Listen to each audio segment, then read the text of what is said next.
Bienvenue à la ferme du Bec et Loin. Nous sommes paysans en Normandie. Nous cultivons en agriculture biologique et nous sommes également professeurs de permaculture. Et la permaculture, c'est ce dont nous allons vous parler aujourd'hui. Ce film est le premier d'une série consacrée à la permaculture, aux micro-fermes et à toutes ces pratiques culturales assez originales que nous testons ici et qui permettent de produire beaucoup sur très peu d'espace avec des moyens vraiment naturels. La permaculture propose de prendre la nature comme modèle. Alors, pourquoi donc prendre la nature comme modèle? Parce que la vie est apparue sur cette planète il y a plus de 3,8 milliards d'années. Et ça a donné ça, ce monde incroyable qu'on a la chance d'habiter. Elle a surmonté d'innombrables obstacles pendant toute cette évolution et elle n'a eu de cesse d'évoluer vers des formes de vie de plus en plus sophistiquées et même réussi à coloniser tous les milieux possibles, depuis la très très haute atmosphère jusqu'aux fosses marines les plus profondes. Et on peut considérer que la nature, c'est un réservoir de solutions absolument incroyables, des solutions simples, efficaces, longuement éprouvées dans toutes les conditions possibles et imaginables, et qui peuvent nous inspirer, à nous autres êtres humains, des solutions justement pour sortir par le haut de cette méga crise sociale, environnementale qu'on a nous-mêmes générée. Et si la permaculture propose de s'inspirer de la nature, de se mettre à son école, c'est pour imaginer des installations humaines qui fonctionnent, tant que faire se peut, comme des écosystèmes. Pour cela, encore faut-il bien connaître et comprendre les milieux naturels. Les écosystèmes fonctionnent en boucle. Ils sont très économes en intrants, très économes en énergie, généralement productifs, autonomes, résilients. Et en plus, chaque écosystème apporte une contribution à la vitalité, à l'équilibre de l'ensemble de la biosphère. Et leur grand secret, c'est que tous les composants de l'écosystème sont reliés. Ils interagissent. Chaque élément profite des uns, mais il profite également aux autres. Les déchets de l'un sont les ressources de l'autre. Et le tout est plus que la somme des parties. La forêt-jardin dans laquelle nous nous trouvons, c'est une imitation de la forêt sauvage. Les écosystèmes naturels produisent généralement 2 fois plus de biomasse à l'hectare que nos agrosystèmes cultivés. Parfois d'ailleurs même davantage. Bien sûr, tout cela se fait sans engrais, sans travail du sol, sans arrosage, ni aucune intervention humaine. Et cette forêt-jardin, elle fonctionne comme une forêt sauvage, avec ses étages de végétation. Mais la différence, c'est que tous les végétaux de cette forêt-jardin sont comestibles. Et ce système illustre parfaitement l'esprit de la permaculture. C'est s'inspirer de la nature pour subvenir à nos besoins sans dégrader la planète.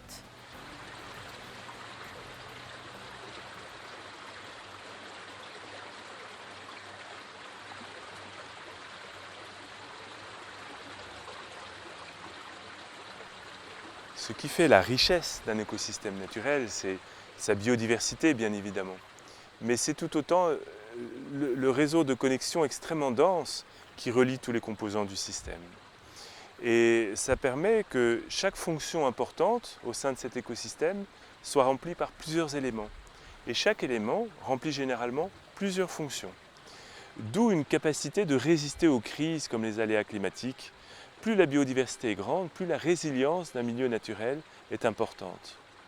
Alors si on applique ça à nos installations humaines, ça veut dire forcément chercher le meilleur positionnement relatif des éléments les uns par rapport aux autres de manière à ce qu'ils puissent interagir. Si les éléments sont mal positionnés dans notre système, les connexions ne se feront pas.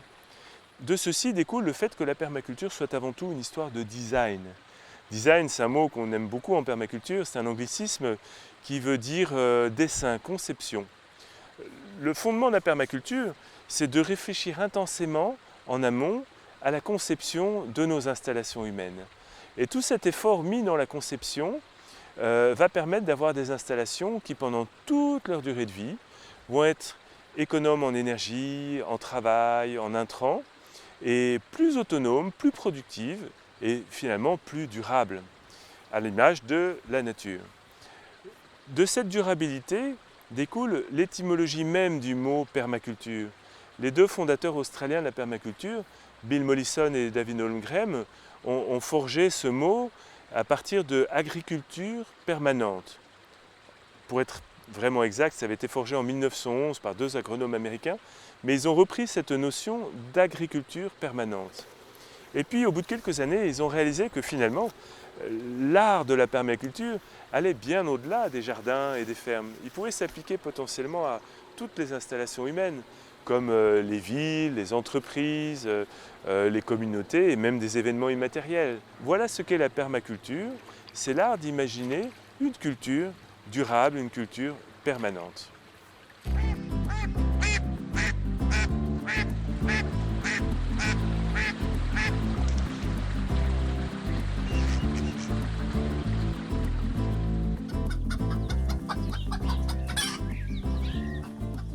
Eh bien voici un exemple simple mais fort intéressant de l'importance d'un bon positionnement relatif.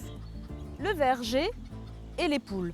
Que font les poules dans le verger? Toute la journée, elles se baladent, elles grattent, elles enrichissent le sol de leur fiente, mais surtout ce qui nous intéresse ici dans l'interaction, c'est qu'elles mangent les vers des premières pommes qui tombent. Souvent, elles sont véreuses, ces fameuses premières pommes. Donc, tout en se nourrissant, elles assainissent le verger. L'interaction entre les deux éléments est absolument incroyable. Elles se nourrissent, elles assainissent le verger, elles le fertilisent, tout le monde est gagnant.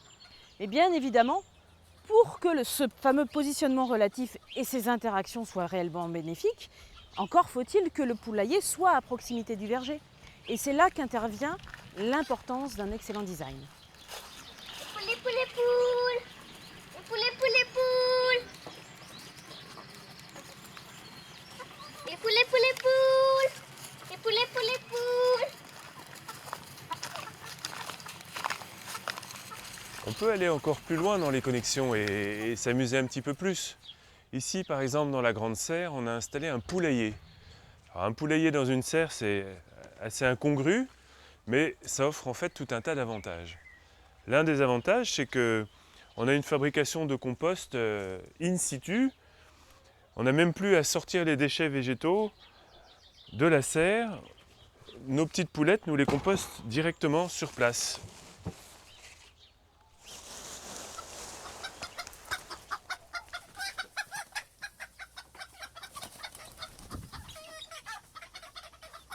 On nourrit les poules gratuitement et on a une fabrication d'un compost absolument extraordinaire. Tenez les poules, bon appétit, de la verdure, des concombres. Parce que les poules grattent, fertilisent avec leur fiente, Perrine ajoute des micro-organismes et on a un compost qui est une véritable bombe. Alors bien sûr, elles ont tout un parcours extérieur également. Ça va les poules? La vie est belle?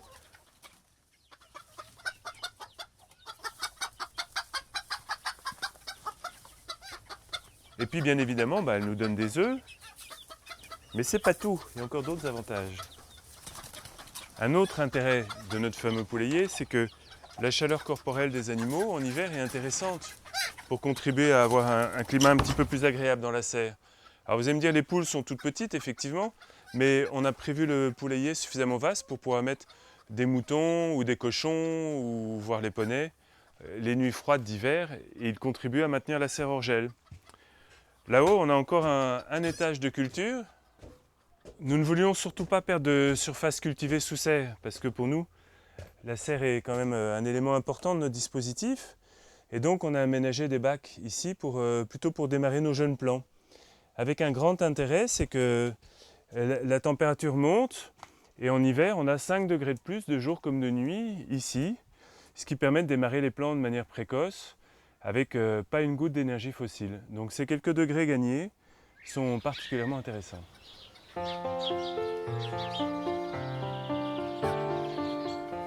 En positionnant des animaux au cœur de la serre, on a cherché à renaturer cette espèce de grande bulle de plastique qui est bien évidemment très artificielle par nature, mais néanmoins très importante pour nous parce qu'on est en production 12 mois sur 12. Alors dans le même ordre d'esprit, on a planté pas mal de vignes dans la serre. Et l'année dernière, on a eu 240 kg de raisins, elles donnent bien. C'est une forme d'agroforesterie, c'est le principe des cultures étagées. On a également creusé une mare juste à l'entrée de la serre. Il y a pas mal de grenouilles dedans et alors la nuit, c'est rigolo, elles rentrent dans la serre et puis elles mangent les limaces et puis le matin, quand on arrive, on les voit toutes sortir à la queue leu leu. Ça illustre un principe important de la permaculture qui est chaque élément remplit plusieurs fonctions. Voilà les fonctions remplies par les poules. Elles donnent un excellent compost, des œufs, leur chaleur corporelle. Elles désherbent et elles fertilisent les cultures autour de la serre. Et puis elles boulottent les limaces téméraires qui chercheraient à s'aventurer au cœur de la serre. Voilà. Et puis il y a un autre principe qui va avec le premier, c'est que chaque fonction importante est remplie par plusieurs éléments. Par exemple, pour la fertilité, on a d'autres sources de fertilité, on ne dépend pas que des poules. Pour contenir les limaces, on a également des canards coureurs indiens, par exemple, qui sont des mangeurs de limaces qui vivent là-bas dans les jardins. Et ils ont même une petite île privée qui flotte au milieu de la mare.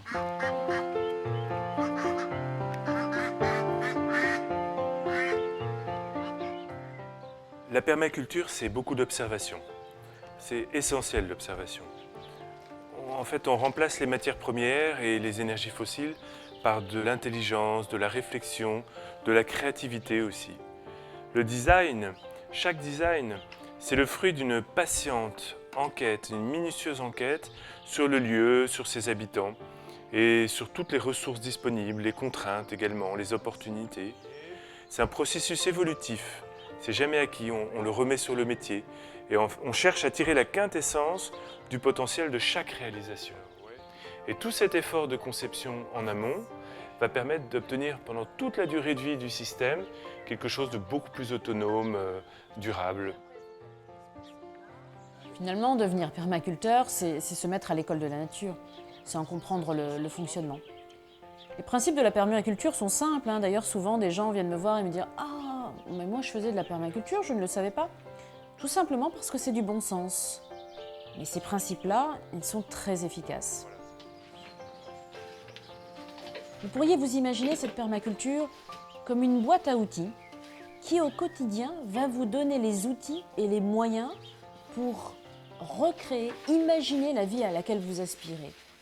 Une vie qui va vous permettre de vous épanouir, de respecter votre environnement, notre planète et les autres. Voilà ma brouette atelier. Là, j'ai à peu près tout ce qu'il me faut pour pratiquer mon métier. Ce que j'aime dans cette approche permaculturelle, c'est qu'elle est très low-tech. On fait tout à la main avec des outils simples et souvent des vieux outils achetés quelques euros à la foire à tout du Bec et Loin. Et ça ne nous empêche pas pourtant d'être efficaces et de produire autant de légumes par heure travaillée que nos confrères qui ont des gros tracteurs. Parce que on compense, je dirais, l'aspect très low-tech par l'intensité du design et par le fait qu'on cherche vraiment à tirer parti des services rendus par les écosystèmes. On a des milliards et des milliards de collaborateurs invisibles qui sont les vers de terre, les bactéries, les champignons, etc. qui travaillent pour nous jour et nuit, 7 jours sur 7. Donc on n'a pas la puissance du moteur thermique, mais on a tous ces alliés qui travaillent avec nous dans le même sens. Plus de fertilité, plus d'abondance.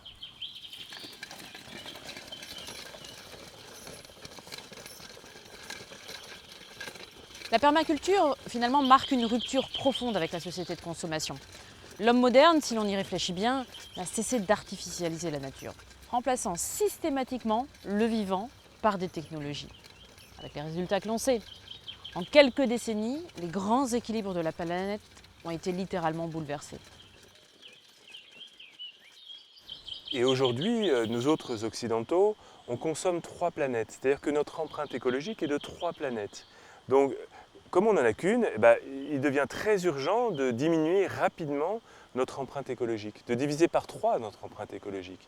Et la permaculture est peut-être le meilleur outil pour ça, qu'on ait à notre disposition. Et je voudrais souligner le fait que rentrer dans une démarche de transition, ce n'est pas du tout une punition qu'on s'imposerait.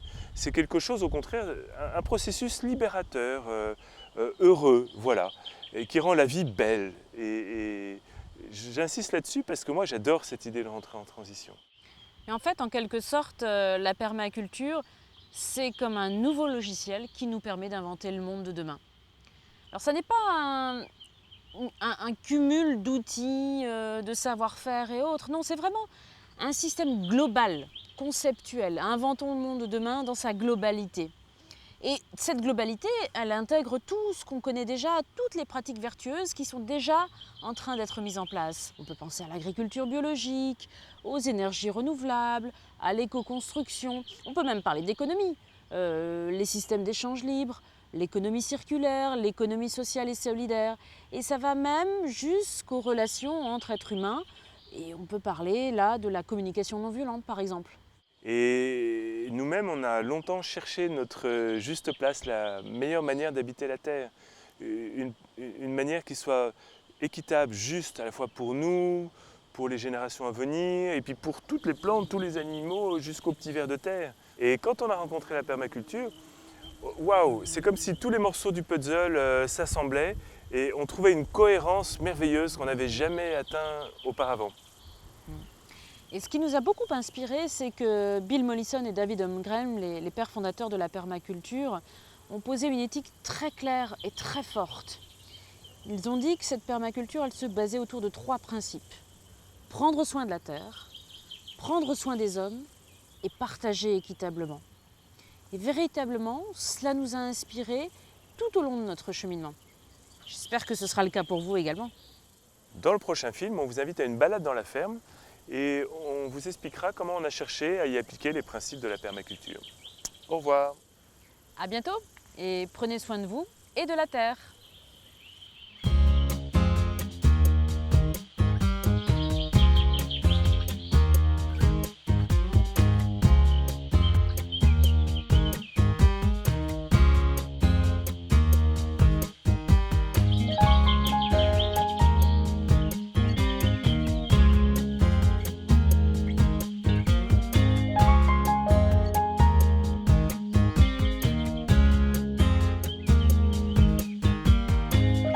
Cette série de films met en image notre livre « Permaculture, guérir la terre, nourrir les hommes ».